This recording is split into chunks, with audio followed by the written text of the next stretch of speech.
ଗୋଟିଏ ଦିନ ବହୁତ ସାହସ କରି ତାକୁ କହିଲି, ମୁଁ ତତେ ଭଲ ପାଉଛି। କିନ୍ତୁ ସେ ମତେ ଓଲଟା ପ୍ରଶ୍ନ କଲା, ତୁ ଏମିତି କିଏ କି ମୁଁ ତତେ ଭଲ ପାଇବି? ଆପଣମାନଙ୍କୁ ଏମିତି କିଏ ତ ପ୍ରଶ୍ନ କରିଥିବ? କଣ ଠିକ କହିଲି ନା? ପରେ ଉତ୍ତର ଥିଲେ ବି ସେଇ ସମୟରେ ଆମ ପାଖରେ କିଛି ଉତ୍ତର ନଥାଏ। ଯେମିତି ସେଦିନ ମୋ ସହିତ ହେଇଥିଲା। ଅଚାନକ ଭାବେ ମୋ ମୁଣ୍ଡ କିଛି କାମ କଲାନି। ଏମିତିରେ ତାକୁ ଭଲ ପାଉଛି କହିବା ପାଇଁ ବହୁତ ସାହସ କରି ଯାଇଥିଲି। ହଁ କି ନା କହିବ ସେଇ ଦ୍ୱନ୍ଦ୍ୱରେ ଥିଲି। କିନ୍ତୁ ଏମିତି ପ୍ରଶ୍ନ ପଚାରିଦେବ ବୋଲି କିଏ ଜାଣିଥିଲା? ଦେହ ହାତ ମୋର ଥରିଗଲା। ତାକୁ ମୁଁ କିଛି କହିପାରିଲି ନାହିଁ।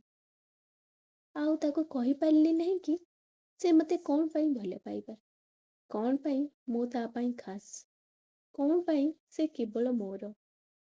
ସେଦିନ ମୁଁ ତାକୁ କହିପାରିଲି ନାହିଁ, ଯେତେବେଳେ ତତେ କିଏ ଗାଳି କରେ ମୁଁ ଯାଇ ତାର ମୁହଁର ନକ୍ସା ବଦଳାଇ ଦିଏ। ଯେତେବେଳେ ତତେ ସାହାଯ୍ୟର ହାତ କେହି ବଢ଼େଇ ନଥିଲେ ମୁଁ ତୋ ହାତ ଧରିଥିଲି। ଯେତେବେଳେ ଏକୁଟିଆ ପାଇଁ ତତେ ପିଲାମାନେ ହଇରାଣ କରନ୍ତି ମୁଁ ସେଠି ତୋ ସାଙ୍ଗରେ ଠିଆ ହୋଇଥାଏ। ତାକୁ କହିପାରିଲି ନାହିଁ, ସେଦିନ ରାତିରେ ଘରକୁ ଯିବା ସମୟରେ ତତେ ଯେତେବେଳେ ଭୟ ଲାଗିଥାଏ ମୁଁ ତତେ ନେଇ ଘରେ ଛାଡ଼ି ଦେଇଥାଏ। ତାକୁ କହିପାରିଲି ନାହିଁ, ତତେ ଯେତେବେଳେ ବୋର୍ ଲାଗେ ତୁ ମୋ ସହିତ ହିଁ ଫୋନରେ କଥା ହଉ, ଘଣ୍ଟା ଘଣ୍ଟା ମୋ ସହିତ ବିତେଇ ଥାଉ। ତାକୁ କହିପାରିଲି ନାହିଁ, ମୁଁ ଏଥିପାଇଁ ଖାସ୍, ତତେ ଯେତେବେଳେ ଗୁପଚୁପ ଚାଟ୍ ଖାଇବାକୁ ଇଚ୍ଛା ହୁଏ ସେତେବେଳେ ମୁଁ ତତେ ନେଇ ଘରେ ଦେଇ ଆସେ। ତାର ଛୋଟ ଛୋଟ ଖୁସି ମୋ ପାଇଁ ଆଗ ହେଇଥାଏ। ସେଦିନ ମୁଁ ଚୁପ୍ କରି ଠିଆ ହେଇଗଲି। ଆଉ ସେ ବୁଝିପାରିଲା ନାହିଁ ମୁଁ କଣ ପାଇଁ ତା ପାଇଁ ଖାସ୍।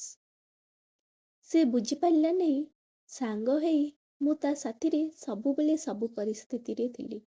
ଆଉ ମୁଁ ମୂର୍ଖ ସେଦିନ କହିପାରିଲି ନାହିଁ, ହଁ ମୁଁ ଏମିତି ଗୋଟିଏ ପିଲା, ଯେମିତି ତୁ ମତେ ଏବେ ଦେଖୁଛୁ ଆଉ 100 ବର୍ଷ ପରେ ତୁ ବି ମତେ ସେମିତି ଦେଖିବୁ।